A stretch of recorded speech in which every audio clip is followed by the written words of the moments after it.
Jake Paul is a clown and Brian is a baby clown. That's what they do. They try to get fame off of other people's victories and things like that. So we are gladiators, but again, we're prize fighters. We fight for a prize. Floyd told all of us that. We are prize fighters. If we can get the most amount of money for putting our life on the line, cool, that's what we're supposed to do.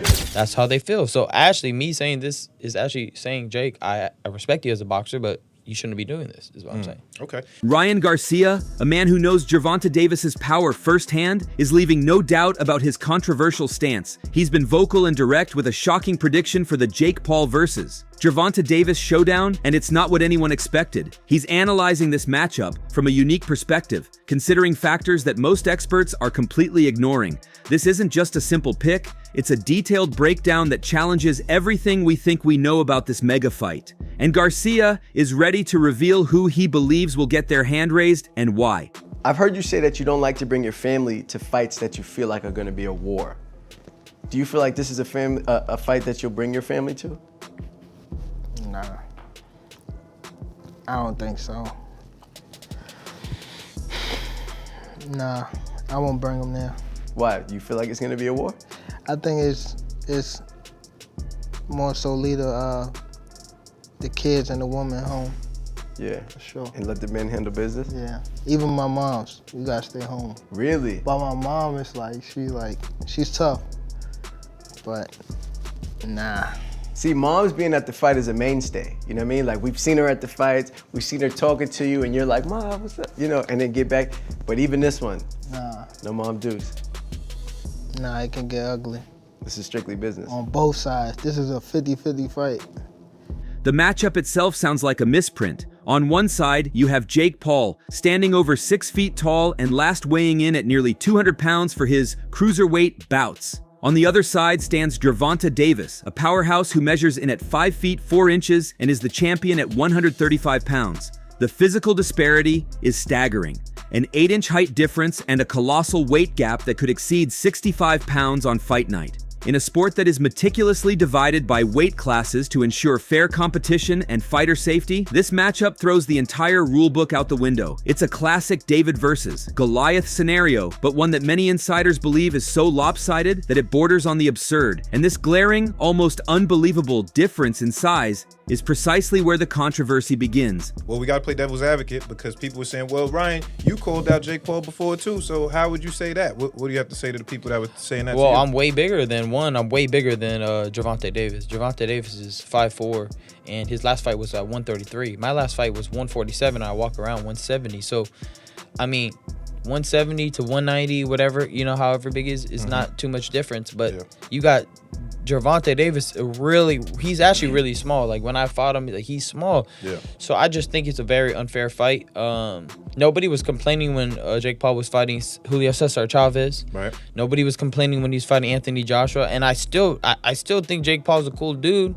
But shit, he's called me out on my shit. I'm gonna call him out on his shit, bro. That's a fucking disgrace of a fight. As soon as the news broke, Ryan Garcia unleashed a torrent of fury on social media, and his words cut deeper than any body shot.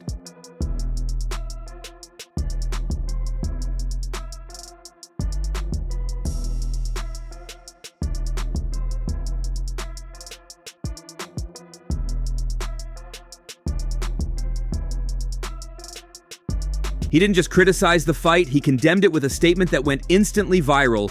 Boxing is officially the WWE.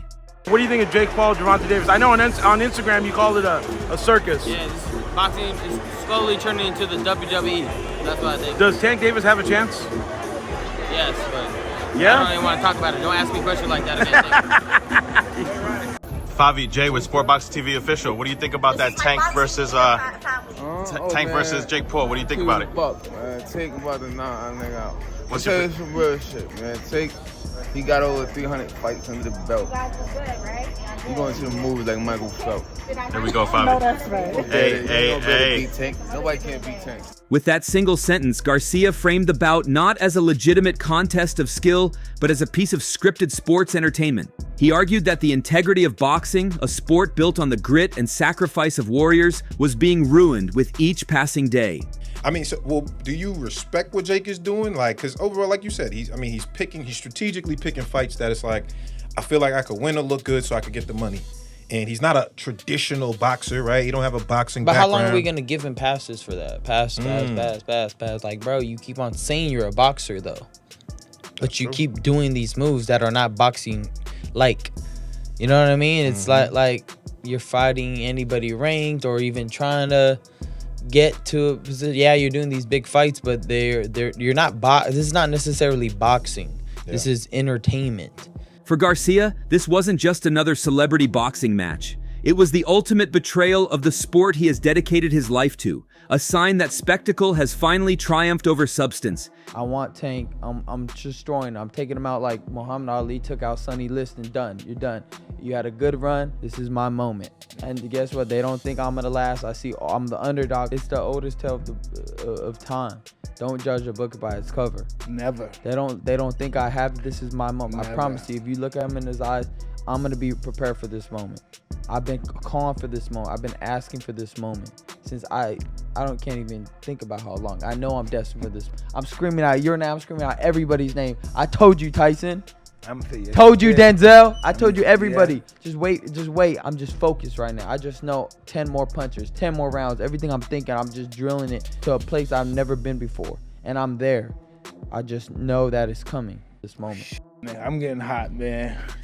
I'm just waiting. Yeah, I'm just waiting. I was holding it together. I can't even do a good interview. His initial outrage was just the tip of the iceberg as he began to break down the sinister implications behind the matchup. Delving deeper, Garcia exposed what he sees as a disturbing new blueprint for success in the boxing world. If you want to make money, we're talking about money. We're not talking about, accolades and undisputed and all that. We're talking about strictly how to make some big bank. Yeah, it's basically get yourself very popular, avoid big fights that are risky, and ultimately just rack up wins and keep building your name into a star. It could be either social media or it could be in the sport, however you get it, and just keep on doing these events that you don't have to take risk and make a bunch of money. I mean, honestly, that's the blueprint. What's the point of going down a bout route or undisputed, going through the rankings? Like, there's really no point unless you don't got it like that.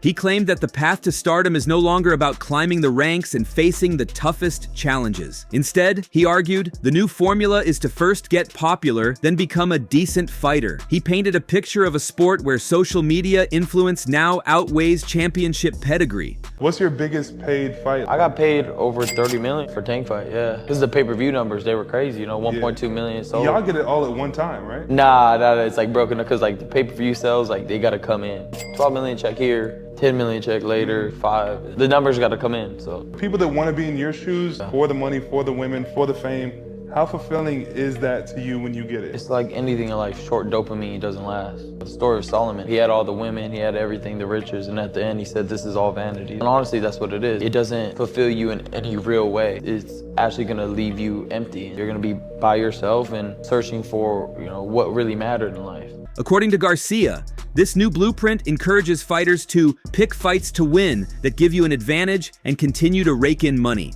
It's a cynical strategy that prioritizes profit over principle. And in Garcia's eyes, Jake Paul is the poster child for this new era. I would just say, like, anybody that has good skills, upcoming fighter, young, amateurs, good looking or not, but just got swag. Yeah. Bro, build your name up and just, boom, I want him because I know I'm going to sleep him. Like picking and choosing, basically. Yeah, of course. Yeah. Like, it's kind of killing the sport, though. I try to uplift the sport with the Tank fight. I try to. Back then, nobody was fighting each other. That was a problem in the sport. Y'all started it. Yeah, bro, I took it by the horns, and I've only fought good fighters after that. It was. He warned up-and-coming fighters that their focus should no longer be on honing their craft, but on building their name. A chilling message for the future of boxing. I'm just trying to build the sport. You know what I mean? I'm trying to make sure the sport, still gets excited about, watching a real fighter fight, like get the gatherings and everybody getting together watching a fight, like a real one, like real skill. Like that's what I want, not these WWE matchups that like why is that getting the casuals excited? Like that's destroying the sport because they're gonna be okay after Jake Paul fights Tank Davis, what's next? Fucking King Kong versus Godzilla, like the fuck, you know what I mean? Like you're just ruining this shit. Whether you like it or not, Jake Paul and Gervonta Davis is confirmed. What's happening? Well, they'll meet in an exhibition bout on 14 November. Could be the 15th. It seems like they haven't decided. It's going to be in Atlanta State Farm Arena. It's going to be streamed globally on Netflix. Big weight difference between somebody who's weighing 200 and then someone weighing 135 pounds. You may say, why does this matter? Well, because it's a spectacle. And you know what's odd is it's the first matchup that's drawing criticism from purists, but it's also drawing massive attention, and it's probably going to generate huge revenue.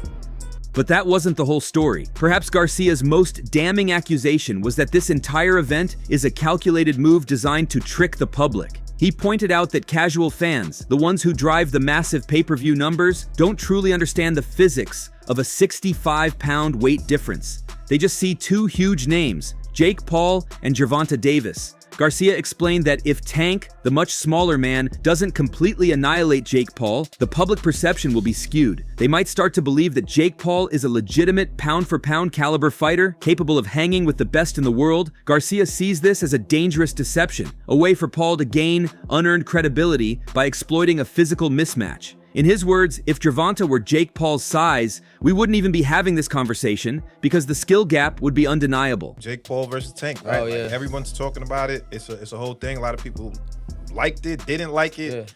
Yeah. How did you feel when you first saw that it was a thing? It pissed me the fuck off, bro. Yeah, why? It's just disappointing on mainly Jake's end. You know, we're not falling for the Disney Channel bit no more. We're not falling for you're not a fighter no more. We're not falling for that. You know, you're ranked as a cruiserweight and you're out here trying to fight a lightweight. And then on top of it, you were just talking about fighting Anthony Joshua.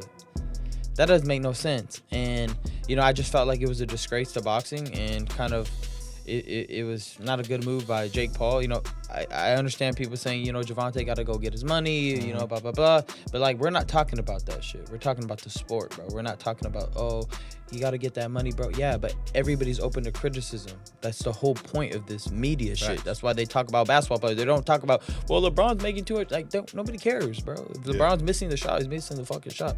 So at the end of the day, bro, I just thought it was a disgrace to the sport. Because on one end, you know, you got the casuals, right? The casuals don't see the weight difference. They see Jake Paul and Gervonta Davis. Yeah. And if Gervonta Davis doesn't fuck up Jake Paul, they're going to think Jake Paul is some pound-for-pound champion type of fighter. This led to Ryan Garcia's truly shocking prediction. First, he voiced strong doubts that the fight would even materialize. He questioned the logic behind it, asking, "No way Gervonta accepted 195 pounds? You gotta be delusional to think this is going to happen." He described Tank as a naturally small person, making the idea of him ballooning up to a dangerously high weight seem almost impossible. But then, Garcia delivered the final blow. He made it clear that if, against all odds, the fight does happen, his prediction is not based on skill, but on simple physics. He stated bluntly that he'd bet on the heavyweight. Garcia predicted that Jake Paul would win, not because he's the better boxer, but simply because the size advantage is too immense to overcome. This prediction from a world-class fighter suggests the outcome is a foregone conclusion, turning the bout into little more than a live experiment in weight disparity. And Garcia isn't a lone voice crying out. The discontent is shared by others within the boxing community who feel that these high-profile exhibitions are making a mockery of their profession. Gervonta Davis's most recent opponent, Lamont Roach Jr., has been campaigning for a legitimate rematch after their controversial draw. Upon hearing the Jake Paul news, Roach's response was simple and sharp. He posted a series of duck emojis on social media. His message was clear. Tank was avoiding a real, dangerous fight against a fellow champion in his prime to take on a lucrative but fundamentally unserious exhibition match. Went took a circus show fight, and you know, he said he was going to retire. I believe him. Why do you say he's a circus show fight? It's just for and giggles. Jake Paul is 200 pounds, and he's whatever he is. So. I spoke to Roberto Diaz over in Florida, and I know he's part of your team. He was a little bit upset when all that news came out. He called it a duck. Would you call it a duck? For sure. You can call it a spade, for sure. You know, we're contracted to fight, and you go and take another fight. You breach that contract, you go take another fight. That's that's a clear duck. I mean, obviously. This sentiment from a fellow professional adds significant weight to Garcia's claims, painting a picture of a sport at a crossroads where true competitors are being sidelined for sideshows. What people don't understand is that this fight been in the works before the Lamont Roach fight. I know this because I was personally there. I seen, stuff, seen both of them, in communications. So that's the first thing. But honestly, man, regardless, I'm a fighter period. So I understand that we don't have no pension. We don't have no boxing PA or no federation that's looking after us. It's only us. We're independent, entertainers.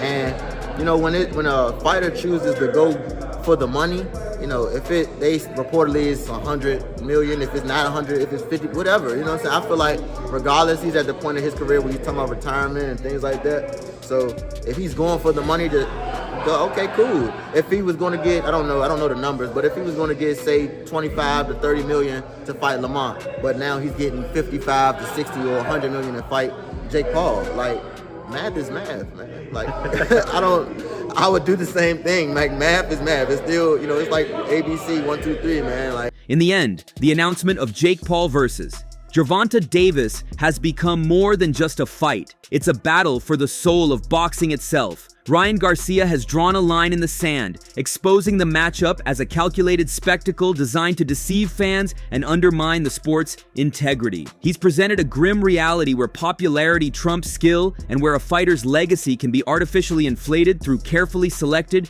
physically mismatched opponents. His shocking prediction that Jake Paul would win serves as a stark warning about where the sport is headed. Now the question is left for the fans to decide: is Ryan Garcia exposing a hard, uncomfortable truth about the decline of a noble sport? Or is this simply the new, unavoidable era of boxing entertainment? He don't really give a, you know what I'm saying? He don't care. That's why he don't address y'all. He don't say nothing. Because again, y'all not paying his bills. Y'all don't help him fix none of his problems. So long as he get his money, he cool. And that's what he's doing, clearly. So like, it is what it is. Move on. Hopefully he fight these guys. If not, oh well. So that's all from today's video. If you enjoyed it, remember to leave a like, subscribe, and ring that bell icon so you never miss our upcoming videos. And don't forget to share your thoughts in the comments section. Stay tuned, and we will catch you in the next video.